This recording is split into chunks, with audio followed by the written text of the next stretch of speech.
Sent out a lot of casting notices for the films. I personally have auditioned for some of them, small roles, but small roles make a big role one day.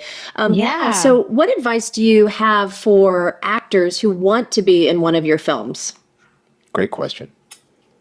Randy, Well, that's I think to you. the first place to start, I'm a little sensitive to it because, I did grow up in Moore, Oklahoma. I never wanted to be an actor. I wasn't a theater actor. I just went to LA kind of for swimming. I moved to Orange County as a swimmer. And so my mother encouraged me to try acting, even though I didn't want to. And I studied, I really, in LA, everyone really studies. They take it very serious. It's like it's almost half their income they spend on classes, and they put a lot of work into it because the competition is fierce.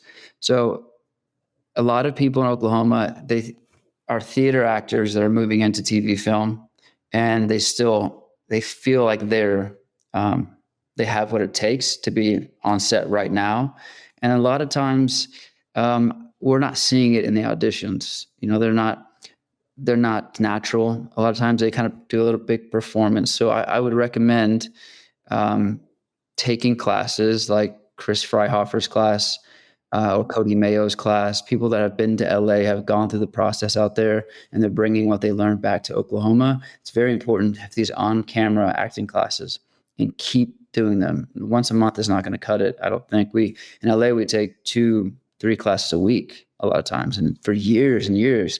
So that's the first thing. The second thing is just be persistent and patient, because you may not be right for this one. You may have a great performance for this audition, but you just don't look the role to us, or you didn't have the feel for it. So sometimes it's not about how you look or how good you are. It's just about a vibe you bring to it. A lot of times we can see someone immediately and go, that's the guy. And they won't even say anything yet. We just know. So you're going to hear no a billion times. I've heard it a billion times. I've been fortunate to work. I have a long acting career for 20 years, and so you just have to be focused on what you want. The opportunities that are coming here, but the more you practice and stay ready for that opportunity when it comes, the better your chances are of getting it. That's great advice. Do you both, or one of you, watch the auditions, or is that just your casting director?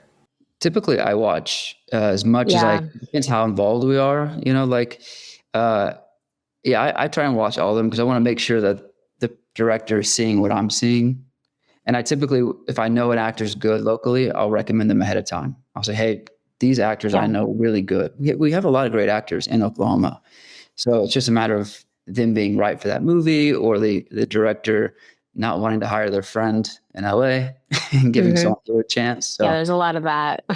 we push Oklahoma talent as much as possible. I see that. I love that. I struggle with virtual auditions. I really do. And a quick example, I remember when I was in New York, I got cast in a very small role in a pretty big production.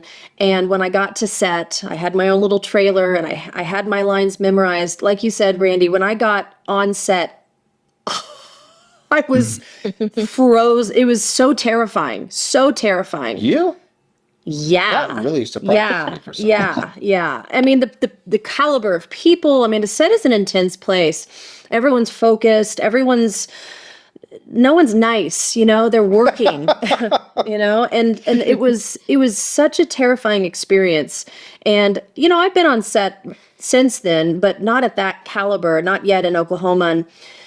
And going back to my original question, the virtual audition, first of all, the study is such an important thing. And yes, we've got some great acting coaches and teachers here, and I need to get into a class. But the virtual audition, what do you look for? Is it lighting? Is it sound? Do you forget about that? Focus on the moment? I really struggle with virtual auditions. I mean, I was a really good auditioner in person in LA, and that's why I booked so much. I just knew how to command the room. I knew how to talk to them. I knew how to respect them. Virtual auditions, I'm horrible at them. They're really hard to figure out. But I will say this: lighting, sound quality really matters. So it just makes it fun to watch, and it's captivating right away. So instead of, if you see someone not bad lighting or bad sound, or they have it vertical instead of horizontal, you just like, they don't care, right? They didn't put the work in. So it's hard to kind of watch those auditions. So the higher quality, the better, for sure. I recommend there's coaches that are good at auditions, right? Like Hannah Reese is an actress from LA who lives in Tulsa. She's coached me, and she was great. I was like, I'm so happy that she coached me because, she made my audition so much better. So finding someone like that is worth, I think, every dime to do that. It's almost better than classes sometimes because it's one-on-one. You're focusing on this material and this opportunity. You got to learn how to book the job first before you can, do the job. So auditioning is a technique. 100%. Tom, have you ever auditioned